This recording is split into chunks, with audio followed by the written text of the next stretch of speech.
चश्मिश भाग 2। उस रात चश्मिश के बारे में सोचते सोचते न जाने मुझे कब नींद आ गई। मुझे पता ही नहीं चला। सुबह 8 बजे चौबे ने आकर उठाया। लगता है आज सारी रात सोए नहीं भाई। ज्यादा मत सोचो चश्मिश के बारे में, जो होना है वही होगा। बोलो हर हर महादेव।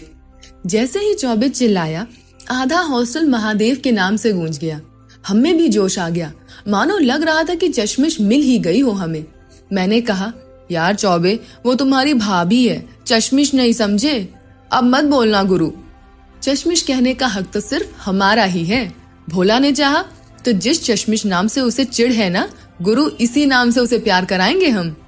चौबे बोला, जियो मेरे शेर, बिरला के प्यार के इतिहास में तुम्हारा नाम स्वर्ण अक्षरों से लिखा जाएगा। जोर से बोलो, हर हर महादेव। पूरा हॉस्टल एक बार फिर 5 मिनट के अंदर 2 बार महादेव के जयकारों से गूंज गया। मौर्य दौड़ा दौड़ा आया। का हुआ बे, काहे बाहर आ रहे हो? हम बोले, कुछ नहीं यार, बस रात भर आज तुम्हारी भौजाई ही सपनों में थी। बस अब मूड बन गया है गुरु, जल्दी से खोजना है मैडम को। मौर्य बोला, मैडम को? कौन मैडम? वो चश्मिश को। हमने तुरंत चप्पल उतारी बाटा की और लगाए पीठ पर।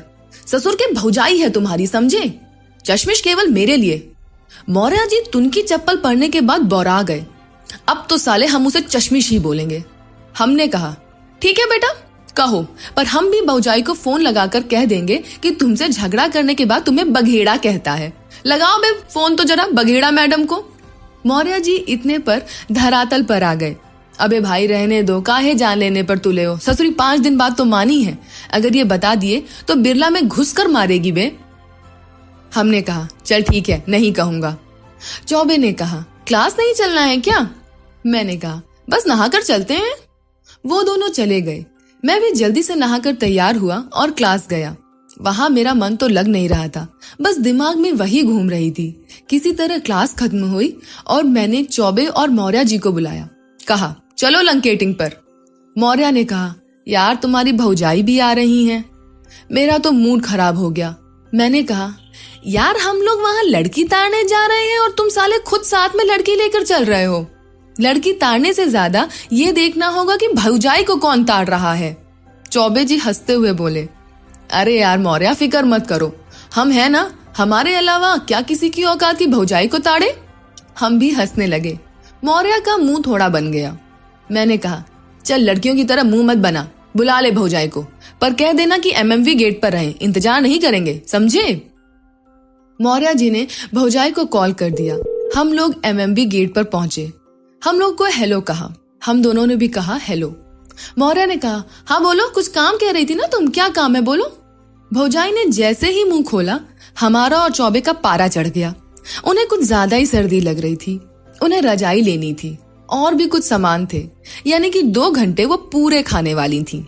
हम लोग के साथ में झक मारने वाले थे। मैंने पीछे से मौर्य के बाल नोचे। वो चिल्लाया।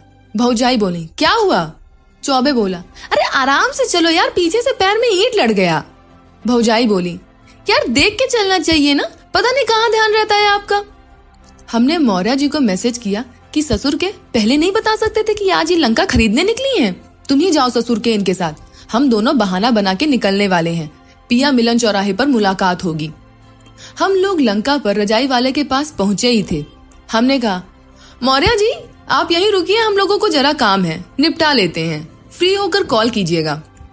भौजाई कहीं, अरे बस थोड़ी देर में हो जाएगा। हमने कहा, नहीं थोड़ा जरूरी काम है, बस आते हैं हम लोग। चौबे ने धीरे से मौर्य को ठोका।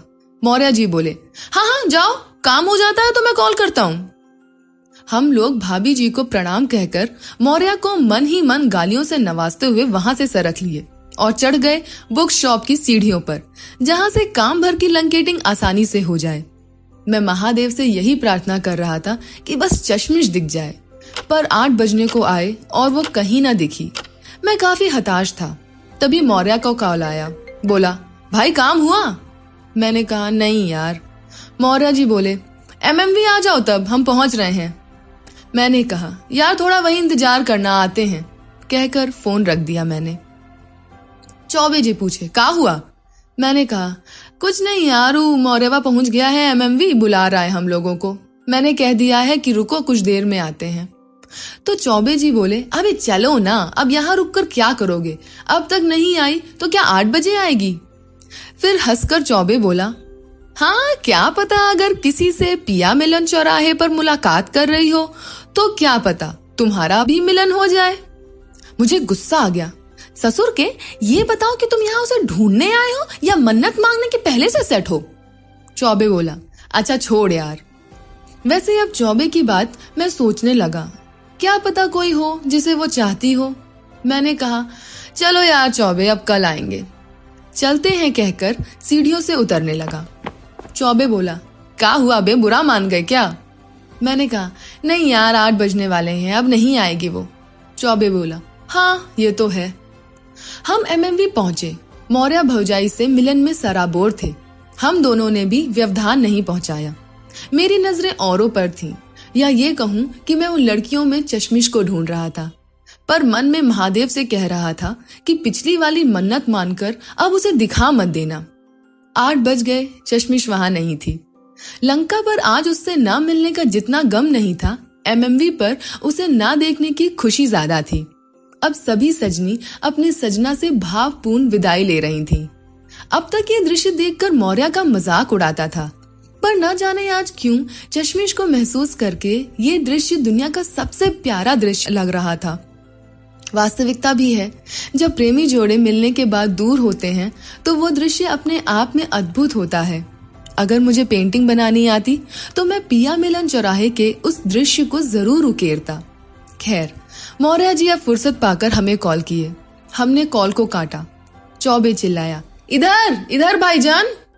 भौजाई हम दोनों को देखकर शर्मा गईं और तुरंत गेट की तरफ लगभग भागते हुए गईं। मौर्य जी बोले, बता नहीं सकते थे? चौबे बोला, ना भाई, प्रेम पंचायत चल रही थी, बाबू सोना, तो काहे को जानू को डिस्टर्ब करके विलन हम लोग बने। हम तीनों हंसने लगे। हॉस्टल पहुंचे हम लोग। खाना खाकर मैं सीधे कंबल में घुसा, पर आज मन में बहुत बेचैनी सी हो रही थी। पता नहीं क्यों मैं इतना पॉजिटिव था कि मुझे लगता था कि जैसे हम गए हैं लंका उसे ढूंढने, वो भी आएगी। क्या करें साहब, पहली नजर का प्यार था, जो कभी ये नहीं सोचता कि सामने वाली भी हमें चाहती है या नहीं। हम लड़के तो अगर लड़की प्यार से मुस्कुरा भी दे तो 2-4 मोहल्ले को लड़कों को पीट आते हैं कि ससुरों भाभी है तुम्हारी। हम लड़के हमेशा पहली नजर वाले प्यार पर भरोसा करते हैं और सीधा भाभी बनाने का फैसला, और लड़कियां ये पहली नजर वाले प्यार को छिछोरापन। तो आखिर बात बनती कैसे आ जाती वो लंका हमसे मिलने? पर गुरु, हम बनारसी कुंदनवा से कम तो नहीं हैं। कुछ भी हो जाए, जोया को तो ढूंढना ही है। तो साहब, हम भी रोज लंकेटिंग करते रहे करीब 1 हफ्ते तक, पर कभी चश्मिश नजर न आई। शनिवार था, हम भी नहाकर हनुमान चालीसा जपकर निकले सेंट्रल लाइब्रेरी। गुरु, बनारस में हो तो महादेव की कृपा होनी निश्चित है, चाहे देर सवेर हो, पर होगी जरूर। हम पहुंचे लाइब्रेरी और अंदर देखा कि चश्मिश वहां पढ़ रही है।